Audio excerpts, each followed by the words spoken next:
Selamat datang kembali di channel Dapure Agus Beja, membangun peradaban bangsa untuk kejayaan Nusantara. Selamat datang, selamat malam Mas Hasto. Luar biasa, saya merasa terhormat mendapat tamu seperti Anda. Menarik seperti apa yang saya ungkapkan di depan tadi. Kalau saya harus menceritakan, barangkali channel ini tidak cukup untuk satu hari kita lihat ya. Ini luar biasa sekali, aktivis 98, kemudian penggerak kebudayaan dan sebagainya. Bahkan dulu kalau tidak salah relawan Ganjar satu-satunya di luar Jateng, yaitu di DIY itu namanya Solidaritas Orang Jogja untuk Ganjar, Sorjan, benar Mas? Betul ya. Saya akan menggarisbawahi yang ini dulu, yang Sorjan ini, Solidaritas Orang Jogja untuk Ganjar ini. Apa sih alasan Mas Hasto kok membuat relawan Ganjar di luar Jawa Tengah? Padahal itu yang gawe itu adalah rakyat Jawa Tengah, yang notabene rakyat Yogyakarta tidak punya hak pilih untuk memilih atau mendukung Ganjar Pranowo. Boleh dong Mas bercerita? Ya, malam Mas Agus. Iya, terima kasih. Sehat Mas? Ya, sehat. Oke. Ya, jadi waktu itu kan musim pilkada Jawa Tengah ya. Iya. 2014 dan kebetulan Ganjar Pranowo itu maju gubernur. Iya. Kalau tidak salah sebentar Mas, itu 2013 ya mulai ya. 2013 saya Mas Hasto 2014-an bikin relawan ya. Jadi kenapa kami yang waktu itu di Jogja itu membuat relawan mendukung Ganjar untuk maju di Pilgub Jateng? Karena kami merasa punya hutang budi ya pada Mas Ganjar. Orang Jogja itu punya hutang budi. Punya hutang budi. Ya. Nah, ini yang perlu kita garis bawahi, hutang budi apa ini Mas? Karena sosok Ganjar Pranowo itu sewaktu beliau menjadi anggota DPR RI dari PDI Perjuangan, beliau adalah salah satu sosok yang sangat getol, sangat gigih, sangat militan, ikut membela dan memperjuangkan eksistensi rancangan undang-undang keistimewaan. Itu beliau termasuk salah satu anggota panitia Panja Komisi 2 DPR RI. Setiap kali pembahasan Panja, Pak Ganjar selalu menjadi media darling untuk menyuarakan tentang pentingnya DIY ini punya undang-undang keistimewaan. Yang mana undang-undang keistimewaan itu macet sejak 98 misalnya. Jadi, nah itu ya singkat cerita, karena undang-undang keistimewaan sudah disahkan tahun 2012 dan Pak Ganjar maju gubernur setelah itu ya kita merasa perlu untuk memberikan dukungan politik kepada Mas Ganjar. Itu alasan pertama ya, balas budi, memberikan dukungan politik. Yang kedua, karena Mas Ganjar ini kan boleh dikatakan meskipun dia asli Jawa Tengah, tapi beliau kan SMA di Jogja, kuliah di Jogja, Lama tinggal di Jogja. ya, punya komunitas sosial di Jogja, sehingga hubungan emosional itu juga mendorong kita untuk ikut menyuarakan, memperkeras resonansi Ganjar Pranowo. Dan waktu itu kita memilih yang tadi Mas Agus sebutkan itu Sorjan, Solidaritas Rakyat Jogja, Solidaritas Rakyat Jogja untuk Ganjar Pranowo. Ya, simbolnya baju Sorjan itu. Kebetulan waktu itu teman-teman SMA Ganjar, kuliah Ganjar kan sering nongkrong di tempat kami. Jadi waktu itu kami mengelola satu destinasi wisata. Di situ ada live musik, ada kafe begitulah. Sehingga sering jadi tongkrongan dari orang mana-mana. Nah, ide itu mengalir di perbincangan itu dan kita mendeklar Sorjan di tempat itu di Jogja. Oke, jadi di samping punya hubungan emosional dengan Mas Ganjar, jangan-jangan ada konspirasi nih Mas antara Mas Hasto sama Mas Ganjar. Ya, saya kira di dalam kehidupan ini kan orang bertemu, berdialektika, membangun sintesa itu sebuah keniscayaan. Betul, iya. Bisa desain, bisa by desain, dan bisa mungkin memang dipertemukan oleh semesta. Jadi kan satu yang kita nggak ngerti ya jalan cerita orang bisa ketemu, bisa saling memberikan dukungan, support ini. Ya ini apa ya? Kalau orang sudah punya niat yang positif, kan dia akan ketemu juga orang yang positif. Ya, pertemukan dalam satu frekuensi, ya, gitu ya, Mas ya. Seiring dengan waktu dan hubungan dengan Ganjar tidak berhenti di situ saja kan.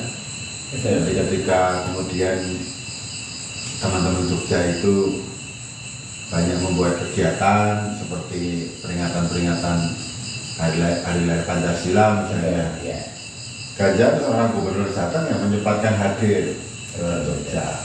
Begitu juga waktu kita mendeklar setiap jam 10 pagi menyanyikan lagu Indonesia Raya, Mas Ganjar juga responsif untuk ikut menyuarakan itu di Jawa Tengah. Saya masih ingat dan itu menjadi event yang sangat fenomenal, gerakan Indonesia Raya bergema, IRB Indonesia Raya bergema. Mas Ganjar sangat responsif.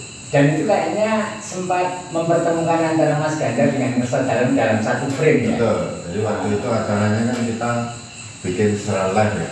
Iya. Secara live dan Mas Ganjar satu hari sebelumnya itu sudah minta kalau bisa beliau ikut hadir di forum itu meskipun secara virtual. Dan itu juga bisa kita atur sedemikian rupa sehingga gerakan Indonesia Raya bergema itu yang dicetuskan oleh Sultan itu pertama kali gubernur lain yang mendukung adalah Mas Ganjar. Baru kemudian teman-teman partai politik, Menpan RB almarhum Cahyokumolo juga membuat surat menghimbau, ASN juga melakukan hal itu. Artinya kan ini jumbo ya. Jumbo. Orang Jawa bilang tumbuh oleh tutup. Ya, jadi banyak sih ya hal-hal yang memang saya kira sosok Ganjar memiliki kepekaan tinggi terhadap isu-isu kebangsaan. Mana yang itu harus bersama-sama disuarakan itu beliau sangat responsif. Ini tentunya modal bagus Ganjar dalam kontestasi Pilpres besok ya. Beliau punya modal politik sebagai sosok yang memiliki integritas tinggi terhadap NKRI. Nah ini mulai menarik, ini udah mulai mengerucut ini pemirsa di rumah. Beliau ini di samping sebagai aktivis yang menggerakkan demo-demo di Jogja, sebenarnya beliau ini kalau boleh dikatakan sebetulnya bukan relawan tapi gerilyawan. Beliau ini followersnya banyak sekali di Jogja, termasuk influencer juga. Ini pada waktu live atau menjadi tamu saya di dapure Agus Beca ini penggemarnya di luar, penonton di luar tuh berjubel. Ya ternyata di depan rumah saya ini baru ada orang punya gawe. Jadi banyak sekali yang nonton yang di depan itu. Oke Mas Hasto, semakin menarik ini. Proses dan begitu panjang sejak 2009 bahkan ya. Berkomunikasi dengan Mas Ganjar ketika beliau selaku anggota DPRD Komisi 2 ya. Nah sekarang ini kebetulan Mas Ganjar secara resmi oleh PDI Perjuangan sudah dicapreskan sebagai calon Presiden Republik Indonesia 2024. Apakah Mas Hasto bersama dengan komunitasnya, bersama dengan rakyat Jogja ini berubah dukungan atau gimana kira-kira? Melihat sosok Mas Ganjar yang demikian ini, menurut pandangan Mas Hasto seperti apa? Ya, sejak tahun lalu saya kira ya, sejak 2022 bahkan kita sudah bersama teman-teman penerbit buku itu sempat menyusun satu buku Yang di situ kita memang sudah mendorong Ganjar ini sebagai calon presiden 2024. Artinya bahkan waktu itu belum seramai sekarang ya. Betul.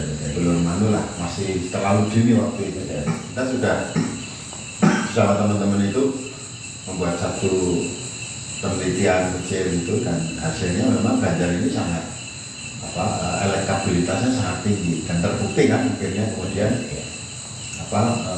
Bu Megawati sendiri juga memberikan legasi bahwa ya popularitas Pak Ganjar tidak terbentuk paling tidak di kalangan PDIP, dan ini tentunya juga menjadi harapan banyak masyarakat ya, masyarakat biasa yang mungkin juga bukan menjadi bagian dari partai politik.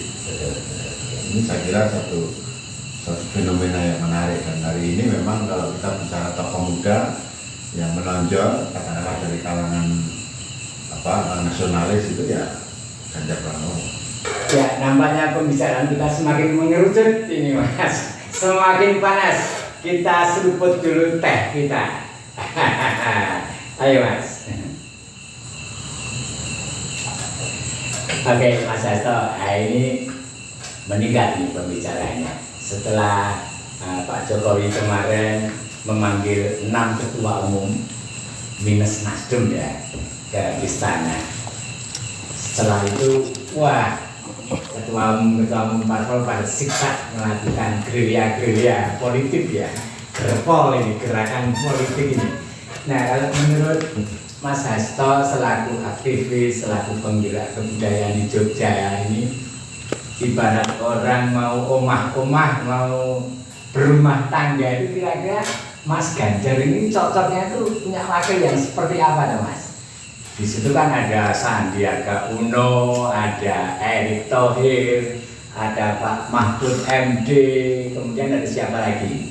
Ada siapa lagi kameramennya, ada yang apa enggak? Ayo, Ridwan Kamil, kemudian Prabowo. Oh iya, Prabowo juga bisa masuk ini. Kiai Said. Wah, ini yang di luar dugaan orang mungkin ya. Kira-kira siapa sih menurut Mas Hasto? Iya, boleh dengan terawangan semesta, tidak boleh Mas? ya ini kadang-kadang kan memang kalau kita bicara politik, bicara realitas politik dengan idealisme politik, itu kan kadang-kadang beda ya. Dan saya maksud begini, jadi kan idealnya, secara ideal pemimpin Indonesia itu adalah sosok yang memiliki leadership yang kuat, memiliki itu, tapi juga bisa gesit di kancah politik internasional. Nah, tapi kan kadang-kadang kan harapan ideal ini itu terbentur oleh realitas politik, di mana komposisi pasangan capres-cawapres ini kan kompromi politik dari para elit partai politik atau dari para pimpinan partai politik. Kita lihatlah bagaimana periode sebelumnya ada SBY, Demokrat, dan waktu itu berkoalisi dengan Golkar, Yusuf Kala. Periode kedua masih SBY lagi dengan Budiono. Kemudian bergeser ke Jokowi, Yusuf Kala. Itu juga komposisi elit politik kan, dan kemudian terakhir Jokowi, Ma'ruf Amin. Ini juga komposisi hasil kompromi elit. Siapa yang menyangka Pak Ma'ruf tiba-tiba muncul Mas ya? Ini kan realitas politik yang itu tidak terhindarkan. Ini sepertinya juga nanti akan terjadi di 2024. Rakyat seperti yang tadi saya sampaikan mungkin punya harapan atas sosok-sosok yang bisa menjadi harapan untuk Indonesia ini bisa terus lari cepat dan menjadi negara yang adidaya. Tapi kadang-kadang karena kompromi politik ini kan menafikan hal itu. Ini saya melihatnya nanti akan seperti itu. Jadi komposisi dari cawapres itu juga akan hasil dari kompromi-kompromi politik. Oke. Kalau boleh dengan visual analisisnya Mas Hasto, coba dong kita bedah Mas. Cawapres yang sempat saya utarakan di depan tadi, kalau boleh dipetani kalau orang Jawa bilang itu. Coba kira-kira pandangan Mas Hasto seperti apa? Ya, saya menduga ya akan ada 3 pasangan capres. Iya. Ganjar di satu sisi, Prabowo di satu sisi, dan Anies di satu sisi yang lain. Jadi ada 3 capres ini, dan ini kan bisa dibayangkan nanti pemilu presiden itu sulit untuk bisa satu putaran. Karena penyebaran suaranya kan relatif sama, untuk tidak mengatakan terlalu jauh ya. Relatif sama, dan ini nanti yang menentukan adalah koalisi di putaran kedua dan sosok cawapresnya tentunya. Ya, nah ini kan yang kemudian memang kemungkinan akan banyak ada kejutan-kejutan politik di situ. Oke, kalau boleh sedikit menukik ini Mas. Kalau seandainya, taruh kata ini kita bicara dulu tentang Ganjar Pranowo. Kalau Ganjar Pranowo itu seandainya dijodohkan dengan Sandiaga Uno misalnya, menurut pandangan Mas Hasto, untung ruginya, irisannya seperti apa? Ya, kalau melihat siapa yang menjadi ideal pasangan Ganjar, ya tentunya kalau dari kacamata realitas politik, bukan realitas ideal ya. Realitas politik yang paling ideal adalah menggandeng salah satu partai dari 3 besar pemenang pemilu di 2019. Karena perolehan terbesar itu kan pertama PDIP, kedua Gerindra, dan ketiga Golkar. Saya kira kalau cawapresnya bisa mengambil salah satu dari pemenang pemilu nomor 2 dan nomor 3, ini sudah modal politik yang cukup kuat. Dan ini saya kira yang menurut saya PDIP juga harus cermat dalam melakukan lobby-lobby. Ya, karena kan kalau kita melihat realitas politik pasca pemilu 2019, pada akhirnya kan kue kekuasaan itu juga artinya kontestasi yang mengharu biru sepanjang 2019 itu kan selesai pada tingkatan koalisi kabinet. Ini kan kenapa itu tidak diterapkan juga di 2024, ya kan? Artinya dari awal memang tinggal dikompromikan. Gitu.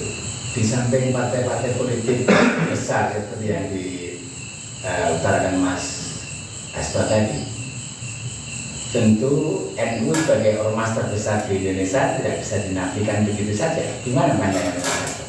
Ya, PDIP pernah punya pengalaman ya menggandeng ketua PBNU waktu itu Hasyim Musadi ketika berkontestasi dengan SBY. Secara hitungan matematika ya mestinya suara PDI waktu itu atau suara Mega Hasyim itu cukup signifikan ya. Tapi kan kita lihat bahwa perolehan itu kan naiknya tidak terlalu signifikan, hanya kempal dari suara PDIP. Ternyata dukungan dari waktu itu Pak Hasyim Musadi nggak terlalu ngangkat. Ini realitas politik. Karena apa? Karena kan warga NU ini kan juga tersebar di semua partai politik. Ya, sehingga itu tidak bisa diasumsikan bahwa anggota ormas itu pasti akan memilih ketuanya. Belum tentu juga, karena orang NU yang di Golkar juga banyak, di PKB, di P3. Artinya dalam politik memanfaatkan atau menggunakan sosok tokoh atau pimpinan dari satu ormas itu oke-oke saja, tapi itu tidak jaminan juga. Oke, kalau tadi dikatakan Mas Hasto, dalam politik itu ada realitas politik dan ada idealisme politik ya. Nah, kalau secara ideal menurut Mas Hasto yang ideal yang mana ini? Ya, kalau yang ideal kita kan harus melihat rekam jejak ya. Ini apa yang diperoleh Pak Ganjar hari ini itu kan hampir mirip dengan harapan masyarakat terhadap Jokowi di 2014 ya. Jadi habis dari wali kota ke gubernur DKI, artinya kan elektabilitasnya, popularitasnya kan meningkat. Ganjar ini kan juga meskipun dia baru level gubernur Jawa Tengah, tapi kan popularitasnya itu kan hampir menyamai Jokowi di 2014. Sehingga memang secara ideal kalau kita bicara cawapresnya yang mumpuni atau berintegritas atau punya harapan yang bagus ke depan, ya salah satu figur menurut pandangan pribadi saya ya Pak Mahfud MD. Ya, karena selama 5 tahun beliau menjadi Menko Polhukam mendampingi Pak Jokowi, boleh dikatakan beliau cukup menjawab harapan masyarakat terhadap kondisi politik, hukum, keamanan ya. Meskipun ya mungkin nanti masih ada PR di Papua, kemudian juga isu-isu sektarianisme, tapi saya kira relatif Pak Mahfud menunjukkan performa sebagai tokoh hukum yang cukup dipandang, dinilai berhasil. Saya kira kalau beliau menjadi pasangannya Pak Ganjar itu cukup ideal. Tapi ya apakah itu nanti akan mendulang perolehan suara? Belum tentu juga. Karena kan kalau kita melihat kan, meskipun kita sudah masuk di alam demokrasi, ya sejak 98 reformasi ada kehidupan demokrasi, tapi kecenderungan orang untuk memilih berdasarkan primordial itu kan masih ada. Kalau kita lihat ya, jadi, kebetulan kan ya ini kita tidak menafikan bahwa mungkin pendukung Pak Mahfud yang di luar Jawa atau di Jawa sendiri itu besar, itu sangat mungkin, tapi isu-isu seperti itu masih masih kadang-kadang mengganggu dalam praktek demokrasi kita. Nah, menurut Mas Hasto, prediksi ke depan ini 3 kandidat atau 3 kontestan atau 2 kontestan? 3. Saya prediksinya 3, dan ini nanti yang menarik di putaran kedua. Karena 3 ini pasti tidak akan bisa lebih 50 dari 1 kan. Jadi nanti akan ada, kalau 3 calon pasti akan ada 2 putaran. Berbeda kalau misalnya hanya 2 calon. Misalnya Pak Ganjar, wakilnya Prabowo, itu 1 putaran saja. Betul. Ya, tradisi yang cerdas ya. Oke, di Jogja, Mas Hasto ini juga seorang yang senang dengan laku tirakat, pemirsa. Dia tentu punya pengalaman tanda kutip, pengalaman goib ya. Ketika berkontemplasi dengan alam semesta, agak berbelok arah ini Mas Hasto. Kebetulan saya menulis sebuah buku Ganjar Pranowo, Petunjuk Semesta untuk Kejayaan Nusantara. Ini yang akan menerbitkan nanti, yang akan melonsing adalah dari Galang Press, dari Mas Julius, yang kebetulan kemarin juga sudah menjadi tamu kita di sini. Nah ini agak sedikit supranatural, ini agak sedikit spiritual ini Mas.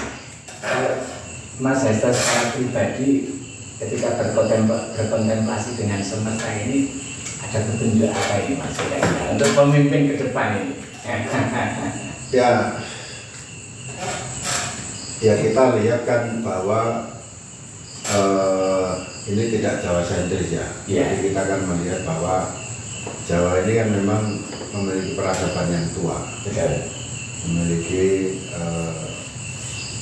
satu tata negara yang itu sudah eksis sejak mungkin abad ke-7 kalau mengacu pada warisan arkeologis yang Borobudur misalnya dibangun di abad ke-7 abad ke-8, di mana Borobudur itu di situ sudah di reliefnya kita bisa lihat di situ bagaimana ada tatanan pemerintahan, tatanan religi, tatanan ekonomi, tatanan sosial budaya, yang artinya itu kan rekaman dari kehidupan sosial waktu itu. Artinya apa? Di abad itu sudah ada peradaban yang maju di Jawa ini. Itu yang terpatri di Borobudur.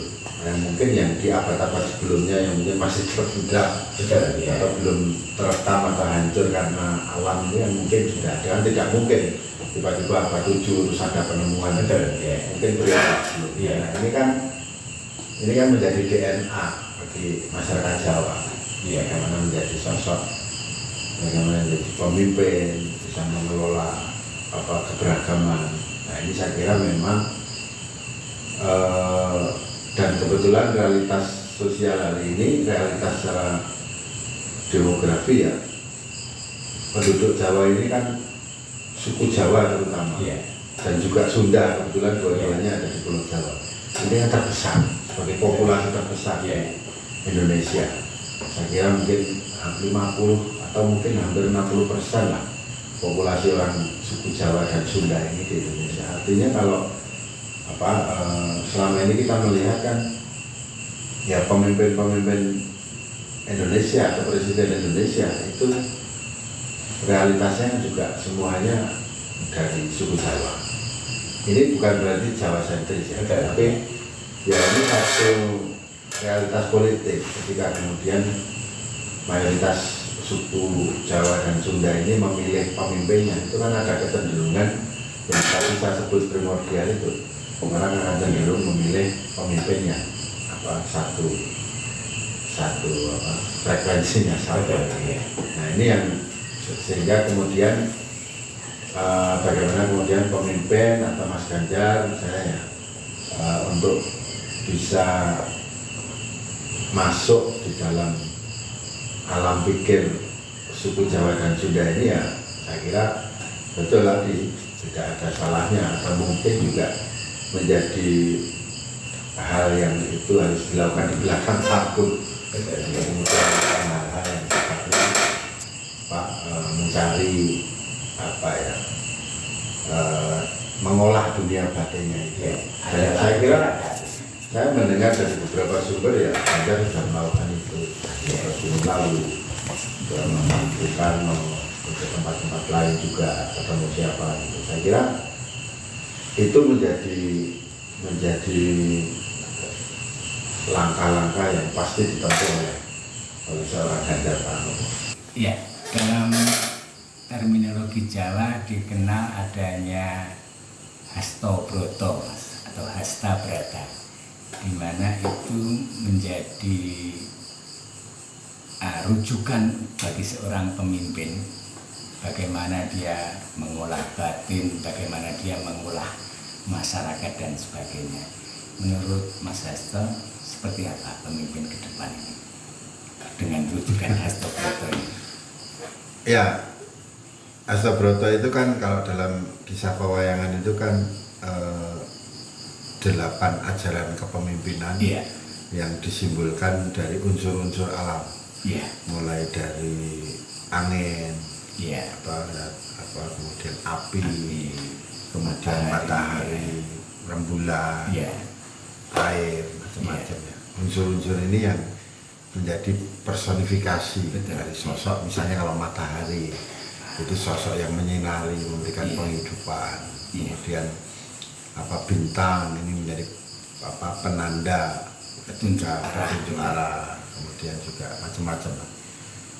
Saya melihat Ganjar Pranowo ini sosok yang mengerti tentang hal itu, dan meskipun mungkin dia tidak pernah bicara itu, tapi dalam sikap perilaku saya lihat dia orang yang memiliki kemampuan reflektif dan kemampuan untuk mempelajari sesuatu itu secara mendalam dan cepat.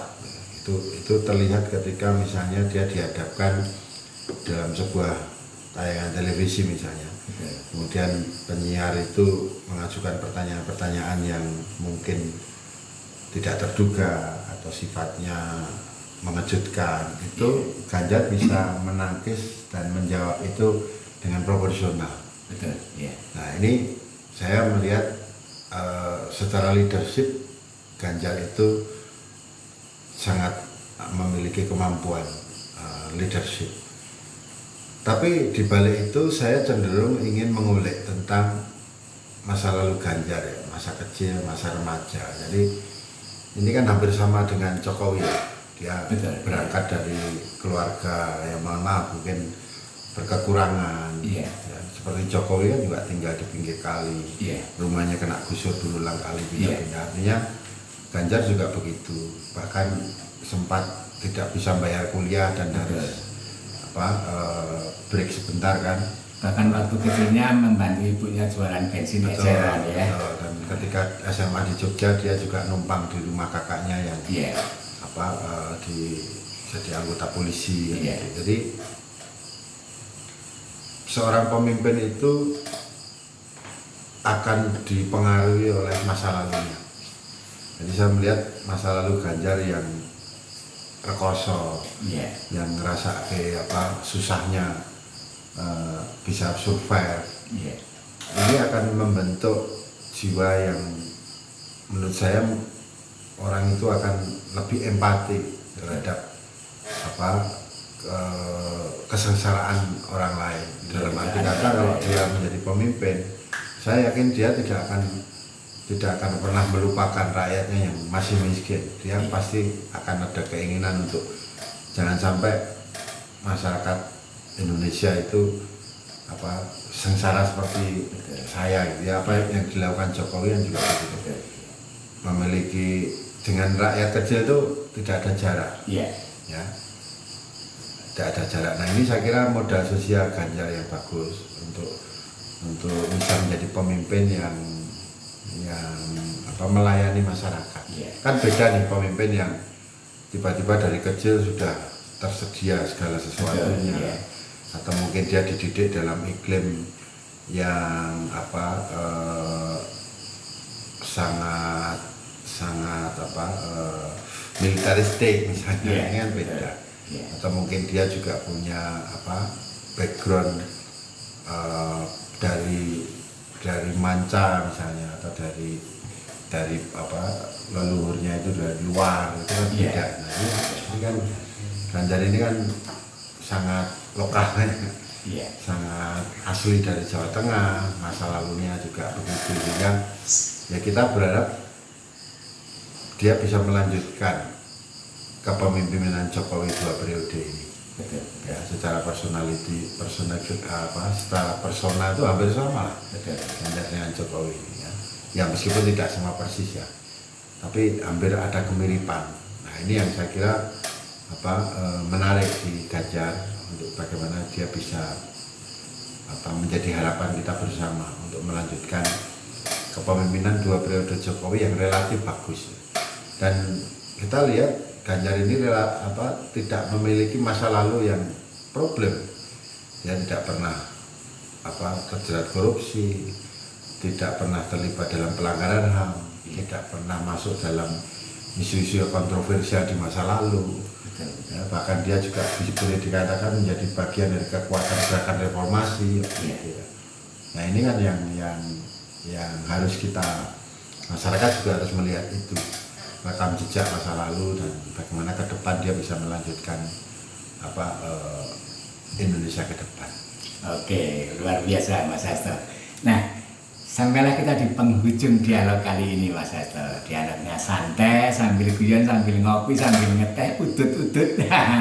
Nah, ini di penghujung acara ini saya mau minta pendapat Mas Hasto, atau katakanlah kalau seandainya Mas Ganjar ini seperti yang diharapkan oleh sebagian besar rakyat Indonesia, jadi pemimpin kita, pemimpin Indonesia masa depan, apa kira-kira rekomendasi dari rakyat, rekomendasi Mas Hasto yang perlu dilakukan Mas Ganjar atau dilakukan untuk membangun Indonesia ke depan ini, seperti apa rekomendasinya? Yang pertama, dia harus on the track terhadap apa yang menjadi konsensus nasional bangsa ini. Apa itu Pancasila? Itu harga mati. Jadi sebagaimana yang dilakukan Jokowi, tidak ada tempat bagi orang, kelompok, komunitas yang ingin mengganggu Pancasila. Itu harus digaris. Ya, karena Indonesia bisa selamat itu karena ada konsensus itu.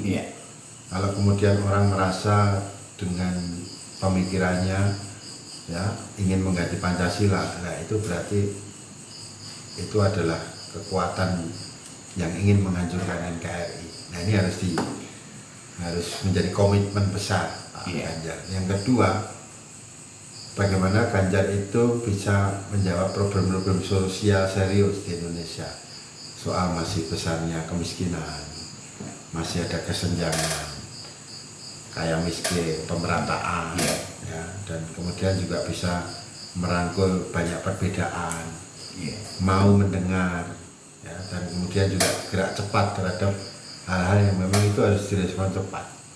Ya, kalau bisa lebih belusuan daripada Jokowi, ya, lebih bisa cepat dan merespon segala sesuatunya itu dengan cepat. Ya, jadi ya sama seperti misalnya kasus Jokowi di kasus jalan rusak di Lampung ya. Ya dalam waktu tidak terlalu lama Jokowi bisa ke situ. Jadi sesuatu yang itu menjadi viral di masyarakat. Kalau perlu sebelum viral itu sudah ke sana. Itu akan lebih bagus. Jadi menunjukkan bahwa negara itu hadir terhadap problem-problem sosial. Jangan sampai kemudian problem sosial itu tidak segera tertangani, nanti bahaya. Ini bahaya. Ini yang harus kita titiplah pada Pak Ganjar untuk bisa dengan cepat itu merespon persoalan-persoalan ini dan bagaimana menjalankan roda pemerintahan ini juga tahapannya itu jelas ya. Perencanaan pembangunan itu juga bisa cepat lah. Oke, terima kasih Mas Hasto. Pemirsa, nampaknya luar biasa dialog kali ini. Walaupun kita lakukan di tempat yang sederhana, obrolannya santai, tapi dialog-dialog yang kita bahas kali ini sudah mewakili banyak hal yang itu nantinya juga akan menjadi salah satu rekomendasi dari calon pemimpin di masa depan. Sampai ketemu di Dapure Agus Becak selanjutnya. Terima kasih Mas Hasto atas kehadirannya. Saya berharap bisa hadir lagi di tempat ini.